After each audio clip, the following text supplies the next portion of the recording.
মানুষ যখন তার দাম বুঝতে পারবে তখন সেই রবকে মানা তার জন্য সহজ হয়ে যাবে। এর জন্য দাম বোঝা। একটা মুচি, সে কিন্তু পরশ পাথর বা মণিমুক্তারাজি এর দাম সে বোঝে না। তার কাজ হচ্ছে কিভাবে একটু লোহা দিয়ে পিটিয়ে বা একটু সেলাই করে জুতাকে একটু সুন্দর করা যায়। কিন্তু যে গোল্ড, সোনার দোকানে এ কিন্তু যেটা গোল্ড এবং হীরা মণিমুক্তা এইগুলো কিন্তু সে চেনে, সেটাকে সংরক্ষণ করে।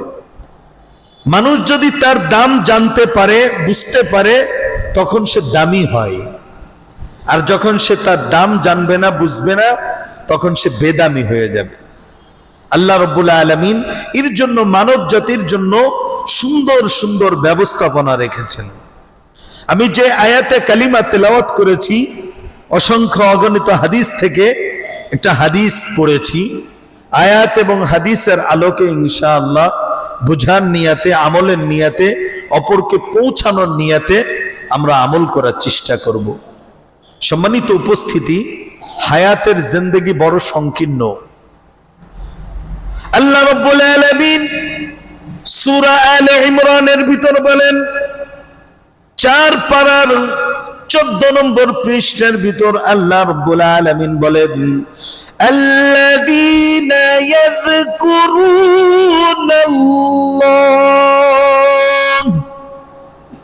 হে নবী, আপনি উম্মতদেরকে বলুন, যারা ইয়াযকুরুনাল্লাহ, আল্লাহকে স্মরণ করে। আল্লাহর স্মরণ এমন একটি আমল, এমন একটি ইবাদত, যে করে সেই বোঝে যে জিনিস তার ভিতর উপকৃত হয়। আল্লাহ তাআলার স্মরণ সবাই করতে পারে না, আবার অনেকেই আল্লাহর স্মরণ থেকেও বঞ্চিত হতে পারে না। আল্লাহর স্মরণ এটা একটা আলাদা একটা আমল। আল্লাহ রাব্বুল আলামিন বলেন, আমার স্মরণ করতে হবে। আমার স্মরণ কেমন ভাবে করবেন? আল্লাহ রাব্বুল আলামিন বলেন, কিয়ামান ওয়া কুউদান। হে দুনিয়ার মানুষ, দাঁড়ানো অবস্থায় আমার স্মরণ করো। কুউদা, বসা অবস্থায় আমার স্মরণ করো।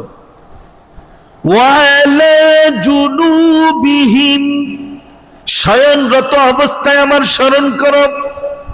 তোমার সামর্থ্য আছে দাঁড়িয়ে রবের সাথে প্রেম নিবেদন করার, তুমি দাঁড়িয়ে ইবাদত করো।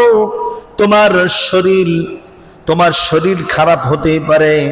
আল্লাহ সৃষ্টিগতভাবে মানুষকে দুর্বল করেছেন, সব সময় সুঠাম দেহ থাকবে, সব সময় স্বাভাবিক সুস্থ মস্তিষ্ক থাকবে, বিষয়টা এমন নাই।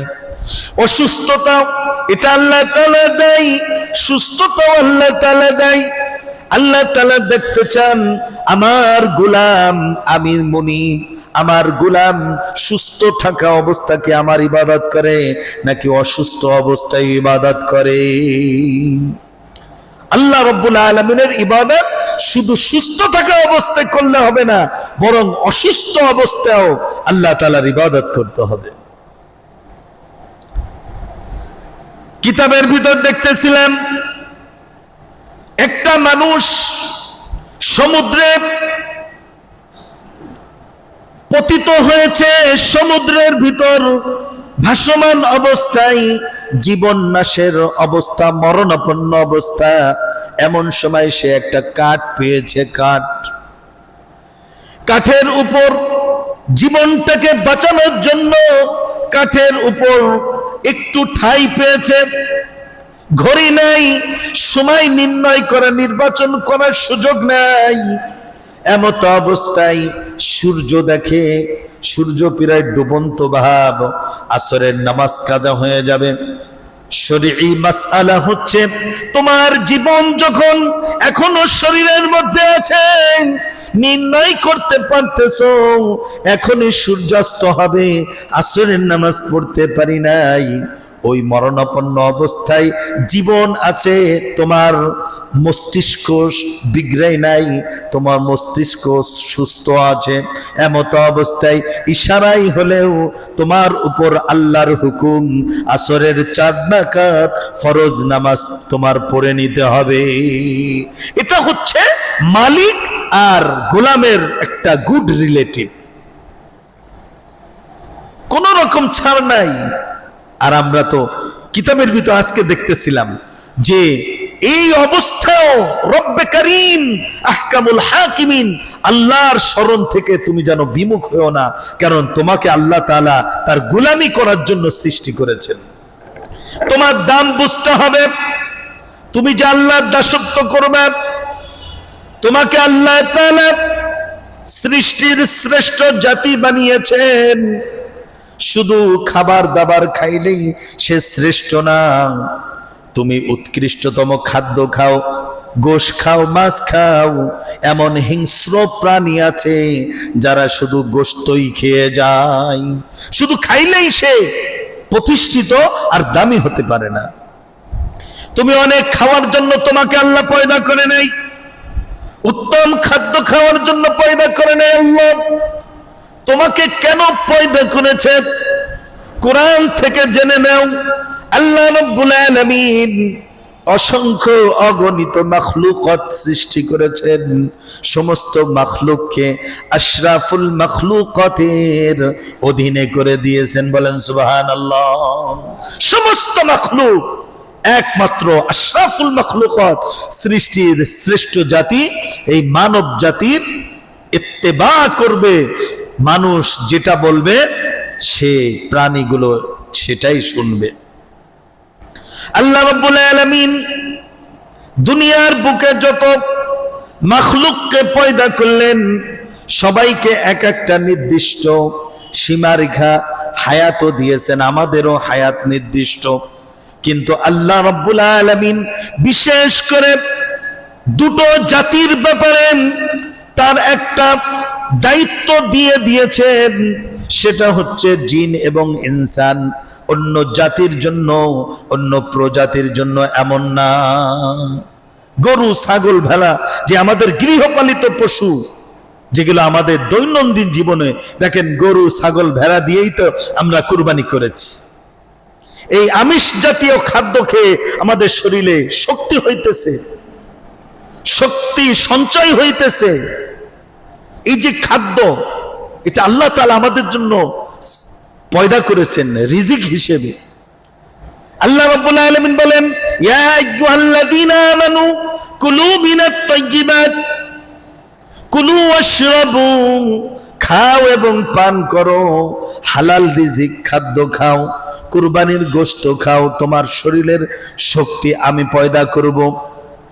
গরুর দুধ খাও, এর শরীরে প্রোটিন তোমার শরীরের মধ্যে আমি প্রবেশ করাবো। কিন্তু এই খাওয়ার ভিতর একটা তাহকিক আছে, বিশ্লেষণ আছে। একটা মানুষ যখন তার সামনে রিজিক চলে আসে, খাবারের সময় বিসমিল্লাহ বলে খাবার খেতে হয়। খাবারের কিছু সুন্নাত আছে, এইগুলো নিয়াত কিন্তু একটা দামি একটা বিষয় আছে, একটু মনে মনে একটা নিয়াত করা, আল্লাহ এই রিজিকের আমি এই রিজিক খাওয়ার মতন সমর্থ রাখি নাই, তুমি ব্যবস্থা ইন্তজাম করেছো, এর জন্য রিজিক আমার সামনে আসছে। তোমার দেওয়া রিজিক আমি তোমার বান্দা হিসেবে, আমি তোমার গোলাম হিসেবে এই খাদ্য খেয়ে আমার শরীরে যে শক্তি সঞ্চয় হবে, এই শক্তিটা দিনের কাজে আমি ব্যয় করতে চাই। তখন ওই খাবারটা আপনার জন্য উপকারী খাবার হবে।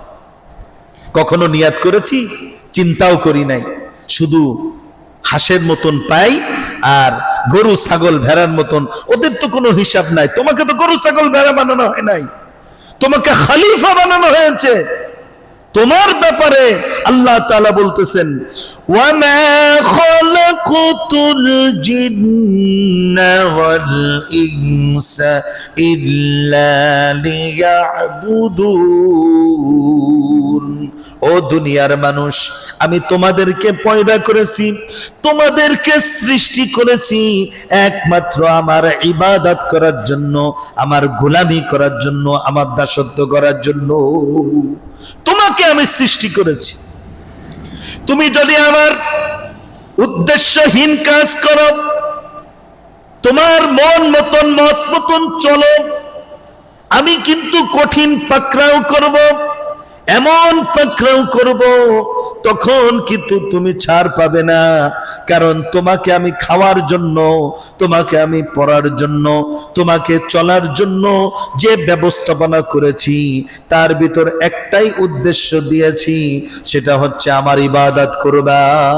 আমি যে রব, আলমে আরওয়াহ, রূহের জগতে যেই রবকে মেনে নিয়েছিলেন, মার গর্ভের মধ্যে আমি তোমাকে একটা দীর্ঘ সময় লালন পালন করেছি, আমি রব্বে কারীম আহকামুল হাকিমিন। দুনিয়ার মতন একটা জগতেও তোমাকে আমি আল্লাহ রব্বুল আলামিন লালন পালন করব। তোমার ইন্তজাম, রিজিকের ব্যবস্থাপনা আমি আল্লাহ রব্বুল আলামিন আমার নিজ জিম্মায় রেখে দিয়েছে। কিসের পেরেশানি করো তুমি? শুধু দুনিয়া, খাওয়া দাওয়া, কি করে মারবো, কি করে ধরবো, কি করে কাটবো, কি করে চলবো, আফসুস করতে করতে তোমার তকদিরে যতটুকু না আছে এর বেশি তুমি কখনো পাইতে পারো না, কখনো পাবেও না। সম্মানিত উপস্থিতি, আজকে কথার মূল খোলাসা হচ্ছে, আমি যে আল্লাহ তাআলার ইবাদত বন্দেগী করতেছি, কেন করি? মানুষ যখন উদ্দেশ্যহীন একটা কাজ করে তাকে বলে পাগল। কি বলে ভাই? পাগল বলে। একটা মানুষ হাঁটতেছে, ভাই হাঁটতেছে কেন? পাও আছে তার জন্য হাঁটতেছি, কিন্তু গন্তব্য কি আমি জানি না। তাকে কি বলেন? মানুষ বলবে না পাগল বলবে? পাগলের কাজ হচ্ছে শুধু হাঁটা। আমি এখান থেকে হেঁটে দৌলতপুর যাব, কারণ কি? ব্যবস্থাপনা নাই, আমার হেঁটেই যেতে হবে। যে ভাই আমার দৌলতপুর ইমার্জেন্সি কাজ আছে, এর জন্য আমার হেঁটেও হলেও আমার যেতে হবে। কিন্তু একজনের ঢাকায় হাঁটা শুরু করছে, কই যাও? ঢাকায় যায়। টাকা আছে, আছে, কিন্তু আমি হেঁটেই যাব। উদ্দেশ্য নাই, শুধু হাঁটতেই আছে। আল্লাহ রাব্বুল আলামিন বিশেষ করে মানব জাতিকে একটা উদ্দেশ্য করে দুনিয়ার ভিতর প্রেরণ করেছেন।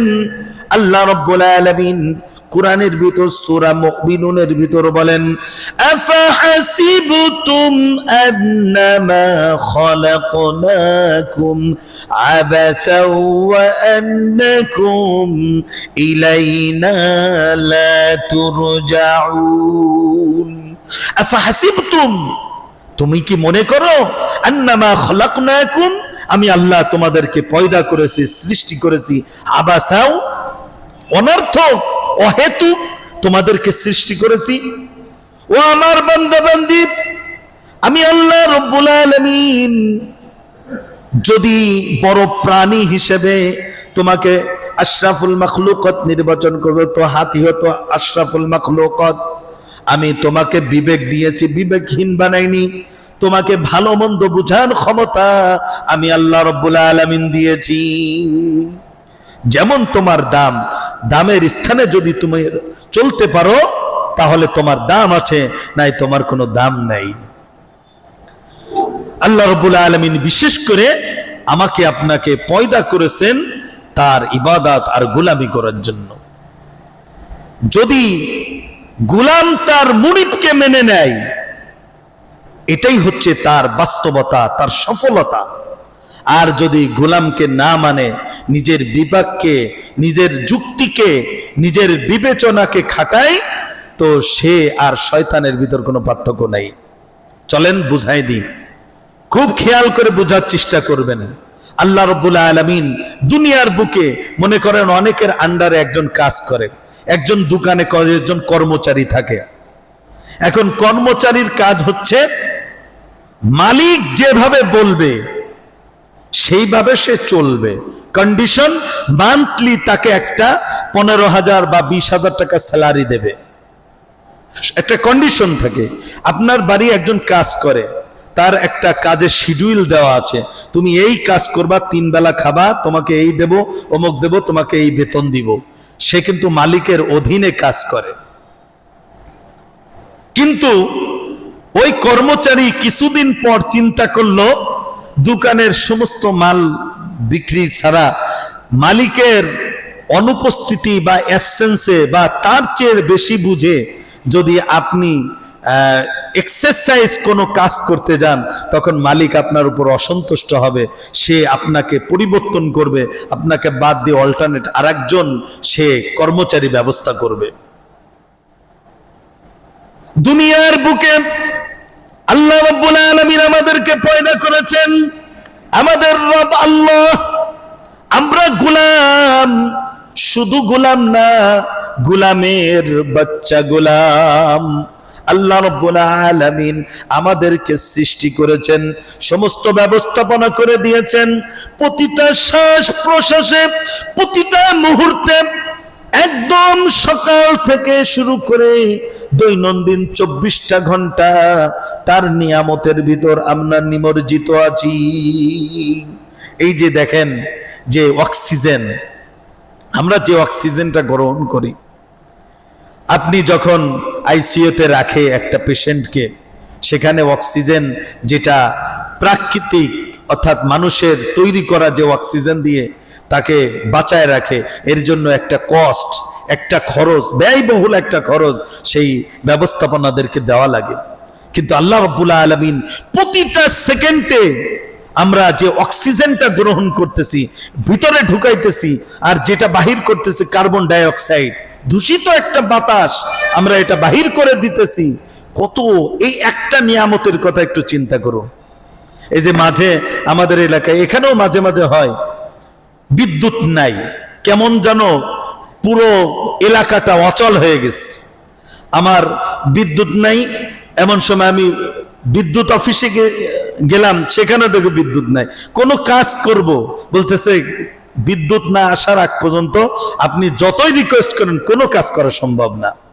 আমি তখন চিন্তা করলাম, সামান্য বিদ্যুৎ একটু সাময়িক সময় 10 ঘন্টা বা 12 ঘন্টা না থাকার কারণে মানুষ হাই হুতাশ করতেছে, আর এই বিদ্যুৎটা যদি 1 সপ্তাহ না থাকে, ফ্রিজের গোশত যারা রেখে দিছে সব বাগানে ফেলতে হবে বা একদিনে খেয়ে সারা করতে হবে।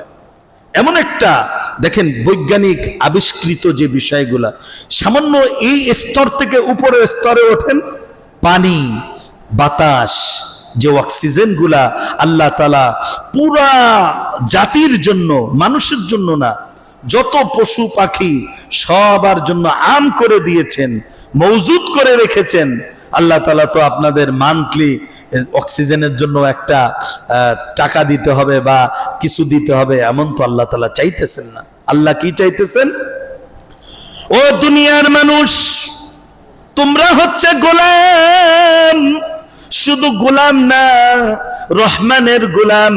রহমানের গোলামের ব্যাপারে আল্লাহ রাব্বুল আলামিন বলেন, ওয়া ইবাদুর রহমানিল্লাযীনা ইয়ামশুন আলাল আরদি হাওনা ওয়া ইযা খাতাবাহুমুল জাহিলুন ক্বালু সালামা।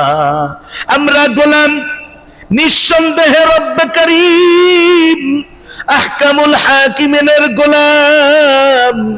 কোন ব্যক্তি যদি রহমানের গোলাম হতে পারে, দুনিয়া এক ইজ্জতের জিন্দেগি আল্লাহ দান করবেন, মরার পর, মারা যাওয়ার পর রহমানের গোলাম হওয়ার কারণে কবরের জগতেও শান্তির ব্যবস্থাপনা করবেন। হাসরে মিজানে পুলসিরাতে, হাসরের ময়দানে মানুষ শুধু ইয়া নফস, ইয়া নফস করতে থাকবে। আমার কি অবস্থা হবে যদি তুমি রহমানের গোলাম হতে পারো? তোমার আমলনামা ডান হাতে দেওয়া হবে, পুলসিরাত তুমি নিঃসন্দেহে বিনা দ্বিধায় পার হয়ে যেতে পারবে, বিনা হিসেবে। রব্বে কারীম আহকামুল হাকিমিন বলবেন, ও দুনিয়াবাসী, আজকে আমার গোলাম দেখো, যখন ডাক দিয়েছি তখনই লাব্বাইক বলেছে। আমার গোলামকে আজকে আমি তোমাদের সামনে ডান হাতে আমলনামা দিলাম এবং তাকে বিনা হিসেবে জান্নাতের ব্যবস্থাপনা করলাম। এটা কিন্তু এমনি তো হবে না। আজকে দেখুন, প্রেক্ষাপট নিয়ে কথা বলি। একটু গতকালকে বৃষ্টি হয়েছে, রাত্রে ঘুমটা একটু অন্য দিনের তুলনায় বেশি হয়েছে। আমার ফজরের আজান দিয়ে লাগছে, ঘুম একটু কম হয়েছে, কিন্তু তারপরও স্বাভাবিক ঘুম হয়েছে।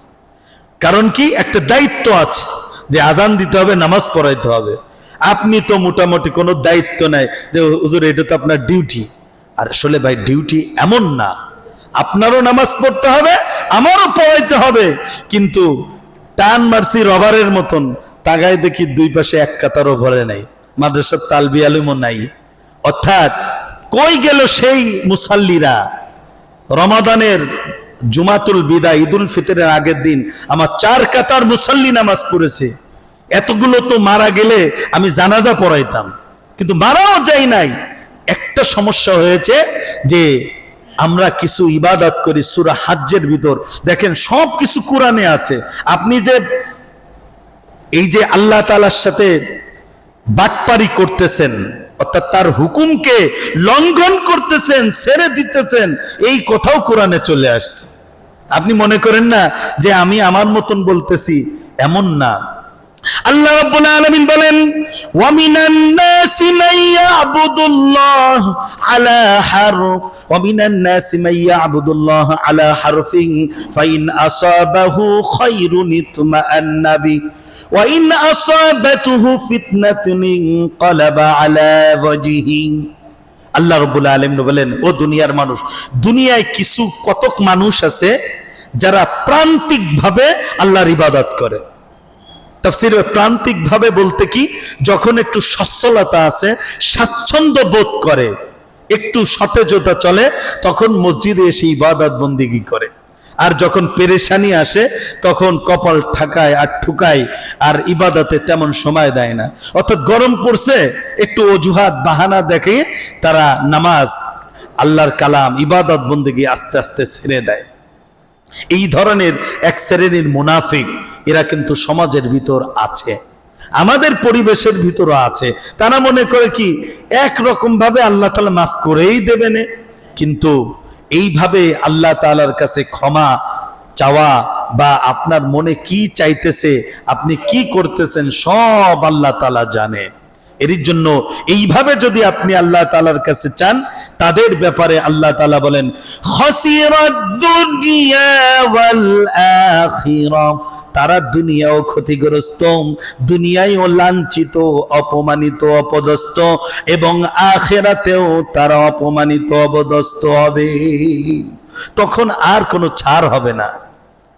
আমি প্রায় একটা কথা বলি, আল্লাহ তাআলা ছাড় দেন কিন্তু ছেড়ে দেন না, আপনাকে ছেড়ে দিবেন না, পাকড়াও করবেন, এমন পাকড়াও করবেন, তখন আপনি যতই আফসোস করেন, যতই তখন কান্নাকাটি করেন, তখন কোনো কাজ হবে না। যতটুকুন কাজ হবে হায়াতের জিন্দেগির ভিতর, যতটুকুন রব্বে কারীম আহকামুল হাকিমিনের ইবাদত বন্দেগী করবেন, ততটাই কাজ হবে। কিন্তু আপনি যদি আল্লাহ রাব্বুল আলামিনের ইবাদতটা যদি একগ্রতার সাথে, একনিষ্ঠতার সাথে না করেন, কোনো লাভ নাই, কোনো লাভ নাই। আপনি সারা জীবন যদি আল্লাহর নাফরমানি করেন, আল্লাহ তাআলার কোনো ক্ষতি হবে না, বরং নাফরমানি করার কারণে আপনার ক্ষতি হবে, এতে কোনো সন্দেহ নাই। এর জন্য সম্মানিত উপস্থিতি, আজকে কথার মূল খুলাসা কথা হচ্ছে, আমরা যে আল্লাহ তাআলার ইবাদত করব, এটা একগ্রতার সাথে, একনিষ্ঠতার সাথে করব। মালিক এবং গোলামের ভিতর পার্থক্য। আল্লাহ রাব্বুল আলামিন বলেন, আসা আন তাকরাহু শাইআন ওয়া হুয়া খায়রুল লাকুম ওয়া আসা আন তুহিব্বু শাইআন ওয়া হুয়া শাররুল লাকুম। ও দুনিয়ার মানুষ, তোমাকে বিবেক দিয়েছি, তোমাকে একটা সুস্থ মস্তিষ্ক দিয়েছি আমি আল্লাহ। ভালো মন্দ বুঝার মতন ক্ষমতা আমি আল্লাহ দিয়েছি, কিন্তু তোমার দৃষ্টিগোচরে মনে হইতেছে রাত 2টার সময় বা 12টার সময় ঘুমাইলাম, এদিকে মসজিদের মুয়াজ্জিন ফজরের সময় এক্সট্রা একটা কথা বলতেছেন, আসসালাতু খায়রুম মিনান নাওম। তুমি 12টার সময় ক্লান্ত অবস্থায় ঘুমিয়ে পড়েছো, কিন্তু তোমার কর্ণকুহরে ওই আজানের ওই ধ্বনি ঢুকতেছে না। তোমাকে শেষ রাত্রে শয়তান মেসেজ করে তোমাকে ঘুম পাড়িয়ে দিয়েছে। ঘুম থেকে উঠে দেখো 8টা-9টা বেজে গেছে, তুমি আল্লাহর হুকুমকে ছেড়ে দিলেন। তোমার এই ছাড়ার কারণে আল্লাহ রাব্বুল আলামিন কিয়ামতের দিন কাল হাসরের ময়দানে তোমাকে পাকড়াও করবে। অবশ্যই তোমার রব্বে কারিমের দরবারে পাকড়াও হতে হবে, কোন রকম তোমাকে আল্লাহ তাআলা ছাড় দিবে না। এর জন্য আপনি দুনিয়ার একটা এক্সাম দিয়ে বলতেছি, আপনি একজনের আন্ডারে যে কাজ করেন, আপনাকে বুঝিয়ে দিয়েছে যে এই কাজটা করবা, আপনি মালিকের সামনে সেই কাজটা করলেন না, বলেন ওই মালিক কি আপনাকে রাখবে নাকি অন্য একটা কর্মচারী ব্যবস্থাপনা করবেন, অন্য একটা কর্মচারী আনবে? আল্লাহ রাব্বুল আলামিন, তুমি গোলাম, মুনিবের গোলাম, তোমার জান মালকে জান্নাতের বিনিময় ক্রয় করছেন।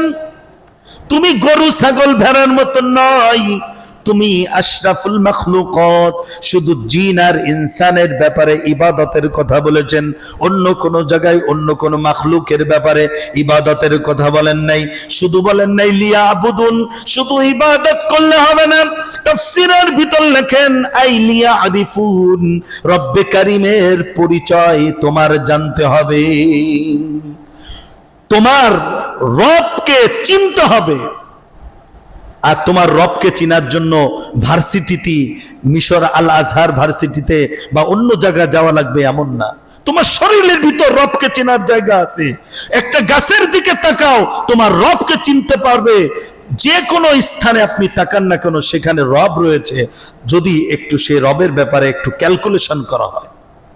হুজুর সময় আসেনি, দুনিয়ার ব্যতিব্যস্ত, এত I am very very busy, এত ব্যস্ততা, কতক্ষণ থাকবে?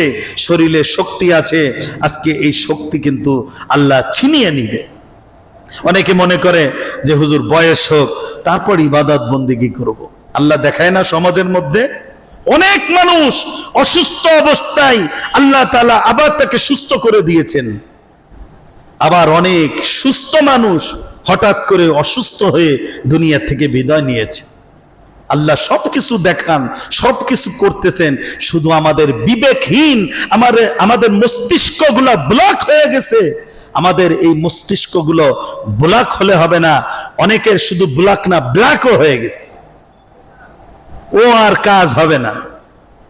ওরে বরং কি করে, এবার যখন ব্লকের পর ব্ল্যাক হয়ে যায়, এবার আলেমুল আমাদের খুদ ধরা শুরু করে, ওমক হুজুর ভালো না, তমক হুজুর ভালো না, ও খুব ভালো। কারণ কি, ওর অন্তরে আল্লাহ তাআলা একটা আবরণ, আচ্ছাদন, অর্থাৎ এমন একটা পর্দা দিয়ে দিয়েছেন, আমলাম তুমজিরুহুম লা ইউমিনুন। হে নবী, আপনি তাদেরকে যতই হিদায়াতের কথা, কোরআনের কথা, হাদিসের কথা বলেন, লা ইউমিনুন, তারা ঈমান আনবে না। তাদের অন্তরে আমি একটা মোহর মেরে দিয়েছি। আল্লাহ তো শুধু জান্নাত তৈরি করেন নাই, জাহান্নামও তো রাখছে। সবাই যদি জান্নাতে যায় তো জাহান্নামে যাবে কে? বিষয়টা হচ্ছে আপনাকে ভালো মন্দ বুঝতে হবে। আপনি 999 বার আল্লাহকে ডাকেন নাই, একবার অন্তরের অন্তঃস্থল থেকে ডাক দিয়েছেন, 999 ভ্যানিশ হয়ে যাবে, সব ধ্বংস হয়ে যাবে, একের থেকে আবার শুরু হয়ে যাবে আপনার ইবাদত বন্দেগী। এর জন্য হতাশাগ্রস্ত হওয়ার কোনো সুযোগ নাই, আপনি হতাশা হওয়ার কোনো কারণ নাই।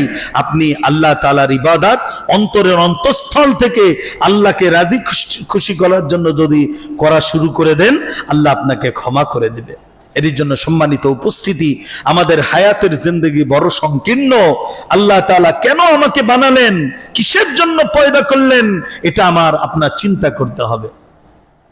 ويتفكرون في خلق السماوات والأرض আল্লাহ বলতেছেন ওয়াতাফাক্কারুনা তোমরা চিন্তা করো ফি খালকিস সামাওয়াতি ওয়াল আরদ আসমান এবং জমিনে যা কিছু সৃষ্টি করেছি আমি আল্লাহ তাআলা পয়দা করেছি তাই নিয়ে একটু ক্যালকুলেশন করো চিন্তা করো সুবহানাকা ফাকিনা আযাবান নার তোমার রব্বে কারীম আহকামুল হাকিমিন পুত পবিত্র আল্লাহকে চিনার জন্য একদম সহজ হয়ে যাবে আর আল্লাহ তাআলা কোনো কিছু অনর্থক সৃষ্টি করেন নাই প্রতিটা জিনিস তোমার অধীনে করে দিয়েছেন প্রতিটা জিনিস তোমার কল্যাণের জন্য আল্লাহ পয়দা করেছেন এর জন্য সেই রবকে চিনার জন্য জানার জন্য বোঝার জন্য মানার জন্য আমাদের মস্তিষ্ক নিয়ে একটু ক্যালকুলেশন করতে হবে চিন্তা করতে হবে আপনি যদি বিবেকহীন হন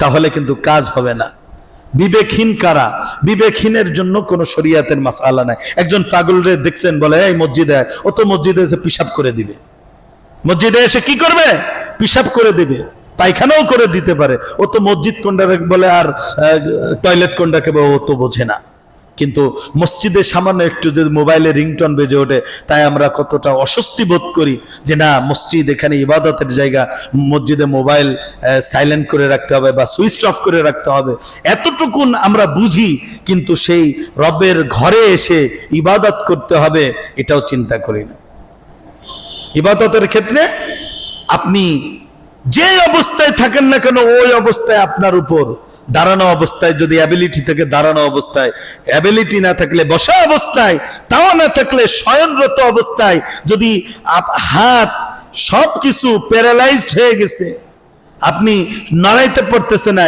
ইশারায় আমি তাকবীরে তাহরিমা বাদলাম আল্লাহু আকবার কিছু তো জানতে হবে এবার সানা পড়তে হবে সুবহানাকাল্লাহুম্মা বিহামদিকা মনে মনে জবানে যতটুকু টুপ টুপ টুপ টুপ করে তারপর ছেড়ে দেওয়ার কোনো সুযোগ নাই এখন সুস্থ আছেন আল্লাহ সুস্থ রাখছেন সুস্থতার মালিক আল্লাহ তাআলা অসুস্থও করবেন আল্লাহ তাআলা তুমি বলো বুড়ো হয়ে তারপর অসুস্থ হবে হ্যাঁ দুনিয়ার যে একটা থিওরিক্যাল যে একটা মানুষ যখন বয়স হয় তখন আস্তে আস্তে দুর্বল হয় এটা স্বাভাবিক কিন্তু তুমি যে যুবক অবস্থায় অসুস্থ হবে না এর কোনো গ্যারান্টি আছে কোনো গ্যারান্টি নাই এর জন্য ভাই সম্মানিত উপস্থিতি জিলহজ মাসে আজকে দ্বিতীয় জুমা আমরা এতটুকু নিয়ত করতে পারি আমার আপনার মন মতন মত মতো যদি চলি জান্নাতে যাওয়া সম্ভব না মুখস্থ করে নেন আমার মন মতন আর মত মতন যদি চলি জান্নাতে যাওয়া আদৌ সম্ভব না জান্নাতে যেতে গেলে আমি গোলাম